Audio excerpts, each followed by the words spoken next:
Selanik. Doğu Roma İmparatorluğu'nun İstanbul'dan sonra en büyük ve en önemli şehriydi. Bu şehir ilk defa 1. Sultan Murad döneminde Çandarlı Kara Halil tarafından fethedilmiş fakat kısa süre sonra kaybedilmişti. Ardından 1394 yılında Yıldırım Bayezid döneminin hızlı fetihleri esnasında tekrar Osmanlı topraklarına katılmıştı. 1402 yılında Timur'un Anadolu'yu işgal etmesi ve akabinde Osmanlı Devleti'nin Fetret devrine sürüklenmesi neticesinde bu büyük şehir tekrar Doğu Roma'nın eline geçmişti.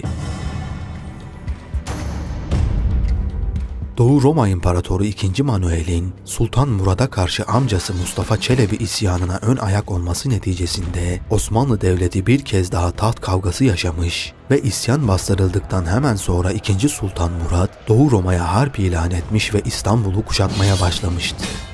Bir taraftan başkent İstanbul kuşatma altına alınırken diğer taraftan ikinci büyük şehir Selanik'te Evronosoğlu Burak Bey tarafından kuşatma altına alınmıştı. İhtiyar Roma İmparatoru bu kuşatmadan kurtulmak için bütün çareleri denemiş ve Sultan Murad'ın küçük kardeşi Mustafa Çelebi'yi isyan ettirmeyi başarmıştı.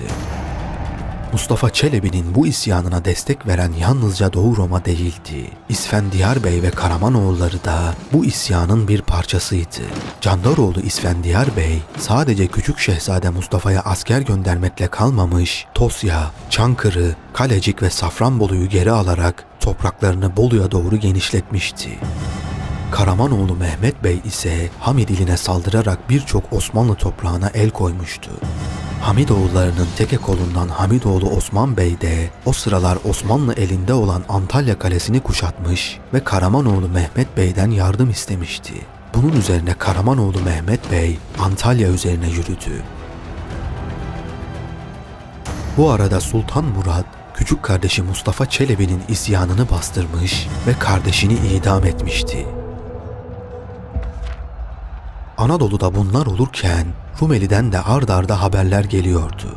Eflak Voyvodası II. Murad'ın Anadolu işleriyle uğraşmasından istifade ederek Tuna'yı geçmiş ve Osmanlı şehirlerine saldırılarda bulunmuştu. Sultan Murad derhal emrindeki komutanlarından Firuz Bey'i Eflak üzerine gönderirken Mora ve Arnavutluk üzerine de ordu sevk etti. Kendisi de ordusuyla Candaroğlu İsfendiyar Bey üzerine yürüdü.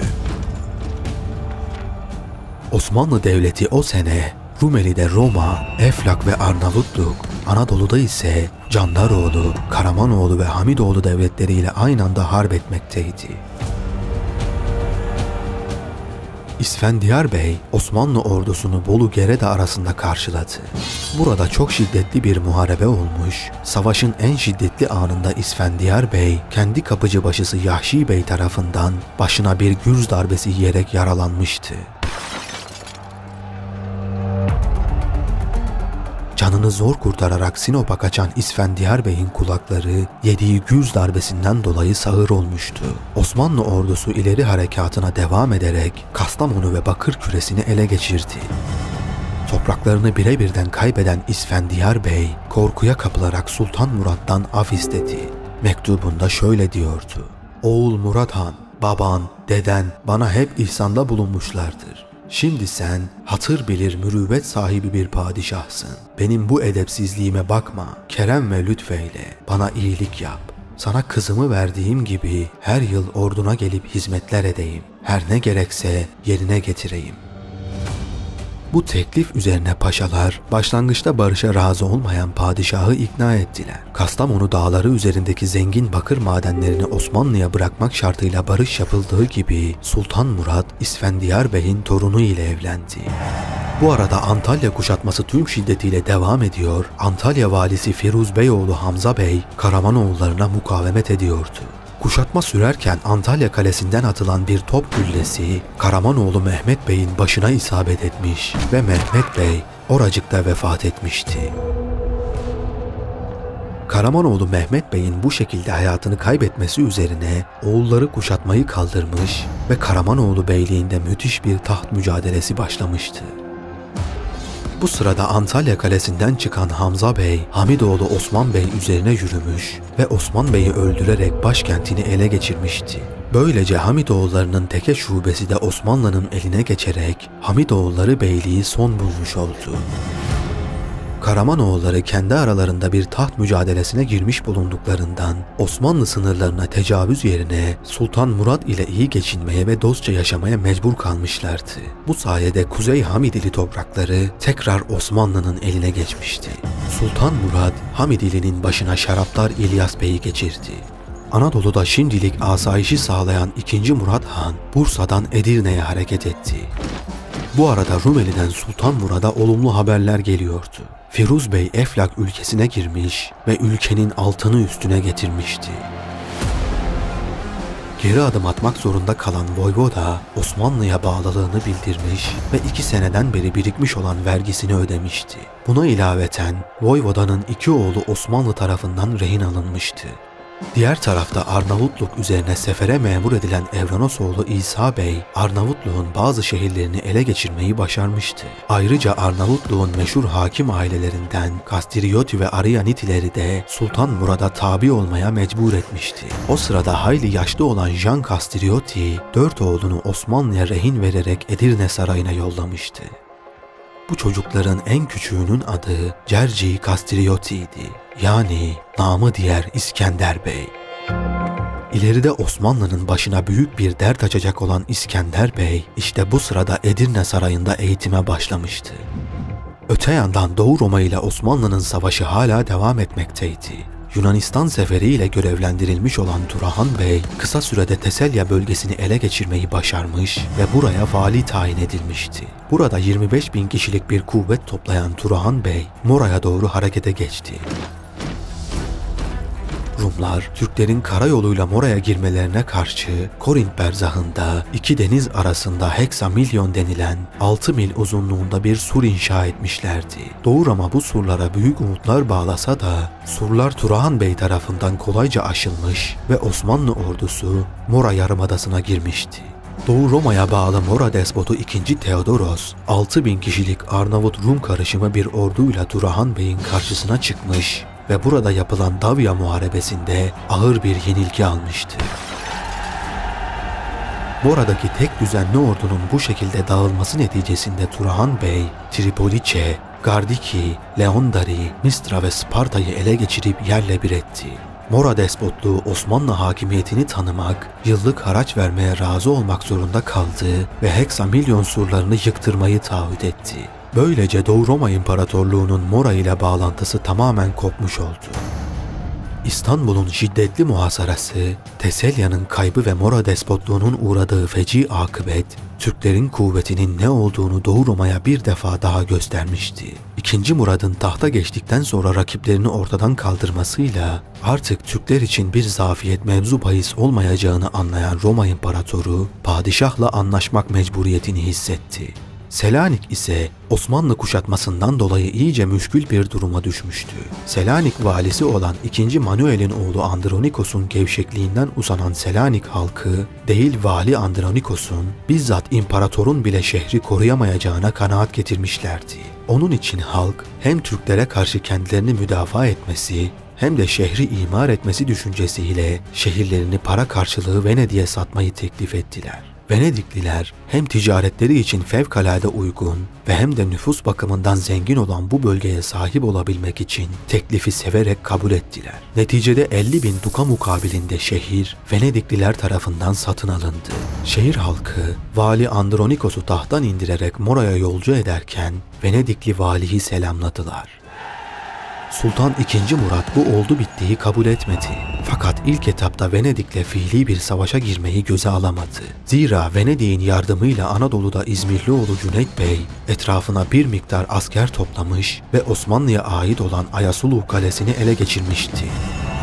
Kale muhafızı Aydınoğlu Mustafa Bey'i de idam ederek kısa sürede Aydınoğlu topraklarında kendi devletini kurmuştu. Burada kendi adına para bastırdı. Cüneyt Bey yalnızca Osmanlı'dan toprak almakla kalmamış, aynı zamanda güneyindeki Menteşe Beyliği ile de ittifak kurmuştu. Bunun üzerine 2. Murat Han, Cüneyt Bey meselesini halletmesi için Anadolu Beylerbeyi Oruç Bey'i görevlendirdi. Bu sırada Anadolu işlerini yeniden ele almak ihtiyacını duyan Sultan Murat, Selanik meselesi yüzünden Venedik'le de arasını açacağından Doğu Roma ile barış yapmayı düşündü. Zira Venedik, Doğu Roma'dan İstanbul'u da satın almaya çalışıyordu. Bunun üzerine Doğu Roma ile bir anlaşma yapıldı. Anlaşmaya göre Doğu Roma yılda 300.000 akçe vergi verecek ve Silivri ile Terkos çevresi hariç Karadeniz ve Ege'deki topraklarını Osmanlı'ya terk edecekti. Aynı sene Sırp despotu Stefan Lazarović Edirne'ye gelerek Sultan Murad'a bağlılığını bildirdi. Sultan Murad aynı zamanda Lazar'ı Macaristan Kralı Sigismund'a elçi olarak göndermiş ve Macarlarla Osmanlı arasında 2 senelik bir mütareke akdedilmişti. Rumeli'de bu surette istikrar hasıl olup o taraflar emniyete alındıktan sonra Sultan Murad Anadolu'daki meselelere yoğunlaştı. İzmirlioğlu Cüneyt Bey üzerine gönderilen birlikler Cüneyt Bey tarafından püskürtülmüş, Sinan Bey şehit düştüğü gibi Anadolu Beylerbeyi Oruç Bey de vefat etmişti. Cüneyt Bey'in bu faaliyetleri Murat Han'a ulaşınca padişah vezirlerini azarlayarak şöyle dedi: "Bu tilki kılıklı çakalın ülkemiz halkına zarar verip onları tedirgin etmeye kalkması hep sizin ihmalkarlıklarınızın sonucudur. Ya onu ortadan kaldırmak için el birliği edin ya da bu hak kapısından çekin gidin." Bunun üzerine vezirler Murat Han'a şöyle dediler: "Sultanım, Hamza Bey kulunuz, yiğitler yiğidi, bahadır bir kulunuzdur. Şecaat meydanının Hamzasıdır. İzniniz olursa bu garazkar ve azgın herifi tepelesin." Neticede Hamza Bey, Anadolu Beylerbeyliğine tayin edilerek Cüneyt Bey üzerine gönderildi. İki ordu Akhisar önlerinde karşı karşıya gelince Cüneyt Bey Osmanlı kuvvetleri karşısında mağlup olarak kaçtı. Bir müddet daha Osmanlı'yı uğraştırsa da nihayet Hamza Bey ve Yahşi Bey tarafından yakalanıp idam edildi. Seferin devamında Cüneyt Bey ile iş tutan Menteşe oğulları üzerine de asker sevk edildi ve burası da kısa sürede ele geçirildi. Böylece Menteşe Beyliği de tarihe karışmıştı. Bu arada Germiyanoğlu 2. Yakup Bey de Sultan Murad'a bağlılığını bildirmişti. Karamanoğulları arasında taht kavgası devam etmekte ve Karamanoğlu Mehmet Bey'in oğulları amcaları ile taht mücadelesi vermekteydi. Nihayet Mehmet Bey'in oğlu İbrahim Bey, Sultan II. Murat'tan yardım isteyince Padişah İbrahim Bey'i desteklemiş ve Karamanoğlu tahtına oturmasını sağlamıştı. Ayrıca kız kardeşini İbrahim Bey ile evlendirerek Karamanoğulları ile akrabalık bağını da kuvvetlendirdi. Böylece Karamanoğulları da Osmanlı Devleti'ne bağlılığını bildirmiş oldu. Bu suretle Anadolu'da işlerini yoluna koyan Sultan Murad Edirne'ye hareket etti. Venedikliler Sultan Murad'a elçi göndererek eski muahedelerini yenilemek ve Selanik'in kendilerine geçmiş olduğunu onaylatmak istediler. Sultan Murad, Selanik'in Venedikliler eline geçmesini asla kabul etmiyordu. Mühim bir liman ve ticaret merkezi olan Selanik'te denizcilikte kudret sahibi Venediklilerin yerleşmesi Osmanlı'nın menfaatlerine ters düşmekteydi. 10 yıl Türk idaresi altında kalan ve Osmanlı'ya yılda 100.000 akçe ödeyen Selanik'in Venedik hakimiyetine geçmesini şehri İslam hukukuna göre kendi mülkü kabul eden sultanın kendi topraklarına bir tecavüz olarak sayması gayet tabiiydi. Padişah Venedik elçisine şu cevabı verdi: "Selanik babadan kalma mülkümdür. Büyük babam Bayezid bileğinin hakkıyla burayı Rumlardan aldı. Eğer oranın idaresi Rumların elinde bulunsaydı bunlara haksızlık ettiğimi belki iddia edebilirlerdi. Siz ise İtalya'dan gelen Latinlersiniz. Buralara kadar ilerlemenize sebep ne? Ya kendi arzunuzla oradan çekilin ya da ben sizi oradan kendim çıkarırım." Bu suretle elçiler bir iş göremeden geri döndüler. Venedik senatosu Selanik'i kurtarmak için Doğu Roma İmparatorluğunu bile aracı yaptı. O sırada yaşlı Roma İmparatoru II. Manuel ölmüş ve yerine oğlu 8. Ioannis geçmişti. Ioannis, Sultan Murad'a elçi göndererek şöyle dedi: "Bizim dostluk ve sevgimiz kaldıkça senin topraklarımızı kuşatman doğru değildir." Sultan Murad, Roma İmparatorunun Venedikliler için aracı olmasını pek garip bularak ona şöyle cevap verdi: "Doğru söylüyorsunuz.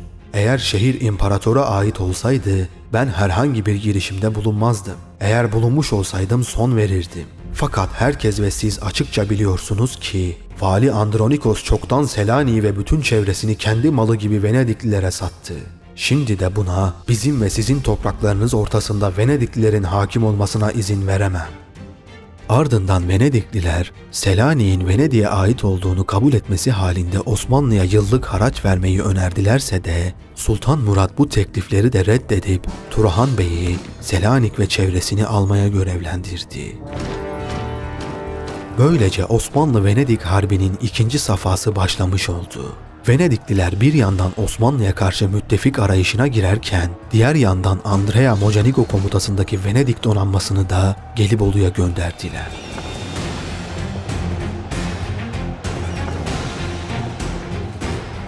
Fakat bu donanma Türk denizcileri tarafından Gelibolu'da bozguna uğratıldı. Hatta bu savaşta Venediklilerin amiral gemisi ortadan ikiye yarılarak batırılmıştı. Böylece Çelebi Sultan Mehmet döneminde yapılan Gelibolu Deniz Savaşı'nın intikamı da alınmış oldu. II. Murat döneminde Osmanlı donanması Venediklilere endişe verecek bir duruma erişmişti. Türk denizcileri bir yandan Venedik'e ait Eğriboz ve diğer adalara şiddetli akınlar yaparken, Venedikliler de mukabil olarak Teselya taraflarına akınlar yapıyorlardı. Turhan Bey ve ordusu Selanik'te Halkidikya bölgesini ele geçirince iyice zor bir duruma düşen Venedikliler bir taraftan Karamanoğulları ile diğer taraftan Macar, Arnavut ve Sırplarla Osmanlı'ya karşı müttefiklik arayışına girdiler.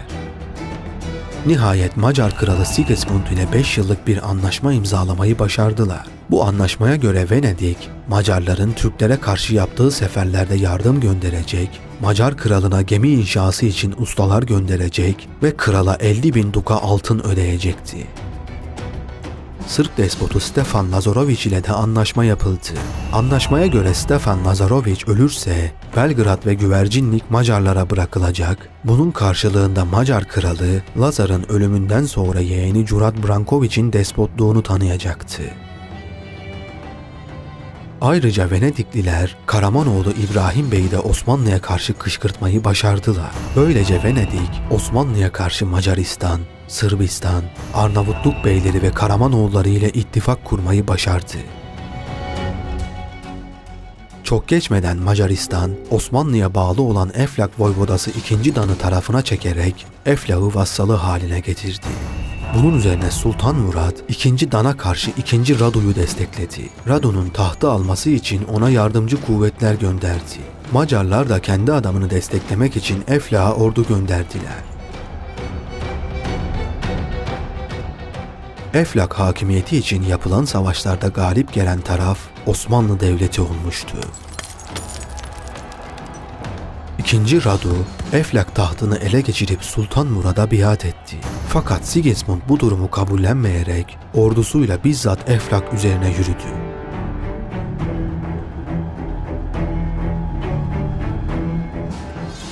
II. Radu'yu tahtından indirip kendi adamı olan II. Dan'ı yerleştirdi. Bu sırada Sırp despotu Stefan Lazarović ölmüş, yerine bir erkek evlat bırakmamıştı. Onun yerine yeğeni Đurađ Branković Sırp tahtına çıktı. Osmanlı tarihlerinde Vılkoğlu diye bahsedilen Branković'in Sırp despotluğuna gelişi, bölgedeki bütün dengeleri alt üst edecekti. Bunun üzerine Kral Sigismund derhal Eflak'tan Sırbistan üzerine ilerledi. Sultan Murat da acele olarak Sırbistan üzerine asker sevk etti. Lazar'ın ölümüyle Sigismund derhal Belgrad şehrine el koymuş ve Güvercinliği de almak istemişti. Fakat Güvercinliğin Sırp komutanı şehri Macarlara değil Türklere teslim etmişti. Türkler bir taraftan Sırbistan'ın güneyinden fetihlere başlarken diğer taraftan Güvercinlik'te Macarlara karşı müdafaya hazırlandılar. Sırp başkenti Kuruşevac'ın da Osmanlı'nın eline geçmesi üzerine Branković Osmanlı'ya teslim olmuş durumdaydı. Bunun üzerine Macar kralı Sigismund kalabalık bir orduyla Güvercinliği kuşatmaya başladı. Aynı tarihte Karamanoğulları da Hamidili'ne saldırmış ve Hamidili Sancak Bey'i Şaraptar İlyas'ı esir etmişlerdi. Sultan II. Murat için vaziyet hayli kritikti. Bir taraftan Anadolu, diğer taraftan Rumeli tehdit altındaydı. Fakat Rumeli'deki mesele çok daha önemliydi. Bu sebeple Rumeli'den ayrılmak istemeyen padişah, Hamidilini şimdilik Karamanoğlu'na bırakmak zorunda kaldı. Bu sırada Güvercinlik Kalesi'ne ulaşan Sinan Paşa, kalabalık bir orduyla Sigismund'un kuşatmasını yarmayı başarmış ve Macar ordusunu geri püskürtmüştü. Macar kralı Sigismund, kendisini Tuna Nehri'ne atarak canını kurtarırken, ordusunun bütün ağırlıkları ganimet olarak Türklerin eline geçmişti. Bu savaşın ardından korkuya kapılan Macar kralı Sigismund, Güvercinlik Kalesi'nin Osmanlı'ya ait olduğunu kabul etmekle birlikte 3 yıllık bir mütareke imzalamaya razı olmuştu. Sırp despotu Branković ise Macarların Osmanlı karşısında başarısız olması üzerine Sultan Murad'a biat etti. Aynı şekilde Eflak Voyvodası II. Dan da padişaha biat ederek vergisini gönderdi. Böylece Venedik, Osmanlı'ya karşı kurguladığı emellerinde başarılı olamamış ve Osmanlı karşısında yalnız başına kalmıştı. Fakat yine de Venedik için son bir şans vardı. Zira Timur'un oğlu Şahruh, Karakoyunlar üzerine sefere çıkmış ve Azerbaycan'a gelmişti. Venedik, Osmanlı'nın Ankara Muharebesi gibi bir bozgun daha yaşaması için adeta dua ediyordu. Bununla da kalmayıp Şahruh'a elçiler göndererek onu Osmanlı'ya saldırması için ikna etmeye çalıştılar. Bu arada Sultan II. Murat, doğudaki gelişmeleri endişeyle takip ediyordu. Bir taraftan Altınorda ve Memlük devletlerine elçiler göndererek Şahruh tehlikesine karşı önlem alma yoluna giderken, diğer taraftan da Şahruh'u üzerine çekmemek için çabalıyordu. Fakat Venediklilerin ısrarlarına rağmen Şahruh, batıda şimdilik bir tehdit görmediğinden Azerbaycan'dan Herat'a geri döndü. Şahruh tehlikesinin geçtiğini haber alan Sultan II. Murat, rahat bir nefes almıştı. Selanik meselesini nihayete erdirmek azmiyle o kış hazırlıklarını tamamlamış ve 1430 Şubat'ında bütün ordusuyla Selanik üzerine yürümüştü. Venediklilerin Selanik şehrine sahip olmak için yıllardır harcadıkları bütün çabalar boşa gitmişti. Fakat yine de Selanik'te son bir savunma yapacaklardı. Mart ayı başlarında kaleyi her taraftan saran Sultan Murat, top atışlarıyla kaleyi iyice yıprattıktan sonra umumi taarruz emri verdi. Yaklaşık bir ay süren kuşatma neticesinde şehir ele geçirildi. Venedikliler korku içinde şehirden kaçıp gemilerle uzaklaştılar. Sultan Murad'ın Selanik'i kolayca ele geçirmesi üzerine Venedik senatosu, Arnavutluk'taki topraklarının da elden çıkmasından korkarak Sultan Murad'a barış için elçi gönderdiler.